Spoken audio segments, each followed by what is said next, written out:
I wasn't originally going to make a video on this, but I feel like my opinion needs to be heard on this whole thing. Sonic Rumble has recently become one of Sonic's most poorly communicated and managed projects. A mobile PvP game that has been hyped up since May of last year. A game that was originally supposed to release in winter of 2024, but saw not one, but 2 delays. One indicating a pushback to spring after no communication from the team until late February, where they quietly revealed that the game would be launching in spring instead of winter, and the other occurring a week before the game was supposed to launch globally, with a new, unknown release date. The first time anyone got to play this game was in May of 2024 for a closed beta test, and it definitely had issues, but since then, many countries have had access to the game in a pre-launch phase, including Canada, Denmark, the Netherlands, and more. Several people around the world have been able to experience this game for well over 6 months at this point, and now, knowing that the global launch has been delayed yet again, it makes me question why. Why has the game been delayed again when people have already been able to access it in a stable state for months now? Why a week before the game was supposed to launch? I was invited to the Sonic Rumble Creators Program, and I'm very thankful for that. All of the official creators got early access to the Steam version of the game, and I've poured some hours into it, and there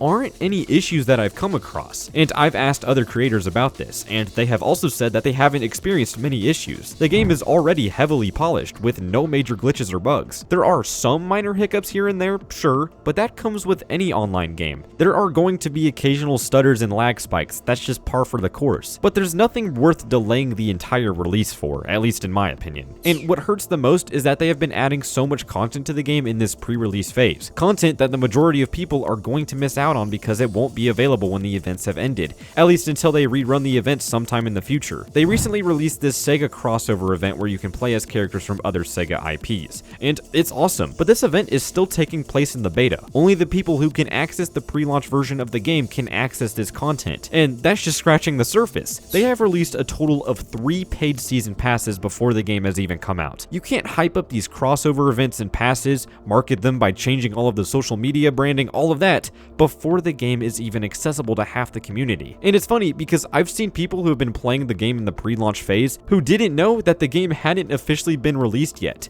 And how can you blame them? Just looking at the official Twitter account, you can see many posts advertising the events, season pass rewards, and more.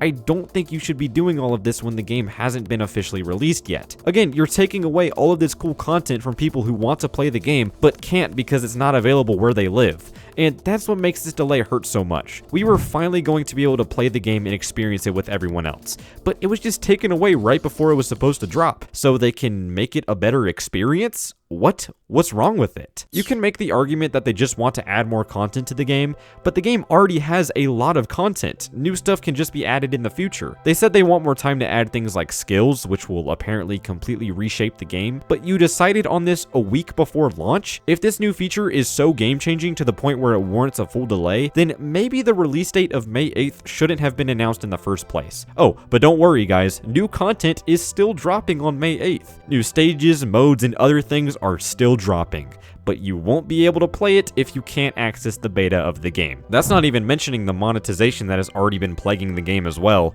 There are countless item bundles, skins, and multiple different passes you can buy.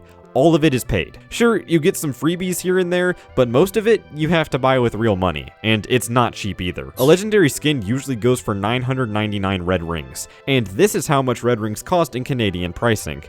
That is fucking disgusting. The amount of monetization that has already been shoved into this game is a considerable red flag, but the main issue is really the communication. It has been confusing as hell trying to figure out what has been going on with the game over the past few months. They did a Q&A session on their Discord server, which did clear some things up, and I'm very thankful for that, but the answers they gave were not the best. One question says, will players who cannot access the game now miss out on exclusive cosmetics and rewards? The answer, we know that's a big concern. Many skins, chow, and stickers available now will return after the global launch. While we can't guarantee every single item will come back right away, our goal is to give everyone a fair chance to earn or collect them later. That sounds great. But why not wait until the game drops for everyone? Adding all of this content pre-launch will just make people feel left out, which would make them lose interest in the game. I understand wanting to keep people playing the pre-release with new content, but why limit that content to the beta until it gets re-released at whatever time later after launch? It should at least be disclosed under every announcement and event that the cosmetics will be available post-launch. At least some of them will. Another question says, why are other regions still allowed to play during the delay? The answer is, the pre-launch phase helps us collect important data data and feedback that improve the game for global players. The new features we're introducing also benefit from real-time testing, so keeping pre-launch active supports long-term quality. And while I do appreciate this answer, it doesn't really answer the question. Why are only certain regions allowed to play the game in its beta phase? Why not let everyone have access to the game? It also still makes me question why they're suddenly trying to change the game on a fundamental basis. People have been testing the game for a while now, and now they just want to completely change things up, which will render all of that testing useless. It just seems like a waste. The other answers they gave to the other questions were pretty much just reiterating things that were already confirmed. But again, I do appreciate the effort to at least provide some transparency, even if it's in a Discord server that only a handful of people have access to. But even with that, I can't lie, I don't see this game lasting very long. You can't hype this game for a year and then just delay it a week before launch, while still releasing some of the promised content only to a certain group.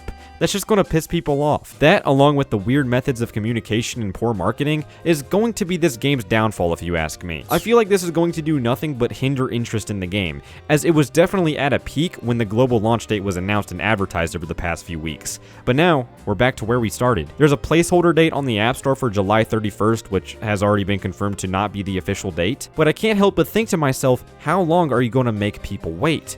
After all of this, you can't keep adding new features to the game if they're just going to delay it further. Add that stuff post-launch, otherwise it's just going to cause unnecessary scope creep. And if that ends up being the case, I don't see this game being successful in the long term, especially when it relies on a loyal and consistent player base. But that's all for me. Thank you all so much for watching, and I'll see you all later. Goodbye.